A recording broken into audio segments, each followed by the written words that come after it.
दरभंगा शहर के नगर थाना क्षेत्र अंतर्गत लालबाग पानी टंकी निवासी मोहम्मद साबिर ने बेटे मोहम्मद वाजिद ने पत्नी नाजमा खातून को बेटी को जन्म देने पर नाराज होकर 13 मार्च को तलाक दे दिया। पूर्व से दहेज प्रताड़ना से पीड़ित पत्नी ने इस घटना का मर्मत होकर बुधवार को महिला थाना में पति के खिलाफ एफआईआर दर्ज करवाया।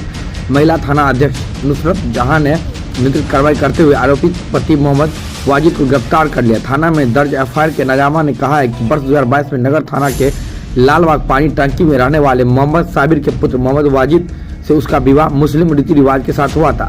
शादी के बाद से ही पति ससुर मोहम्मद साबिर, सास सजादी खातून, ननद सवन खातून, अफसाना खातून, रोशनी परवीन दहेज के लिए हमेशा प्रताड़ित करती थी।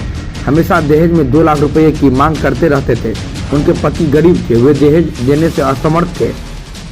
ये लोग मारपीट ही नहीं करते, खाना पीना भी बंद कर देते। प्रीता ने बताया है कि 1 माह पहले उसने एक बच्ची को जन्म दिया।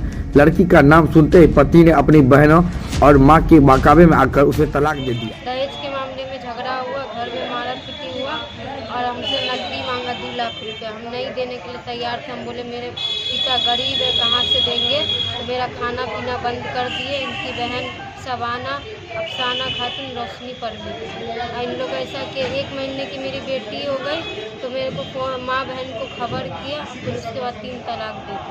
कैसे 3 तलाक दिया आपको? फ़ोन पे।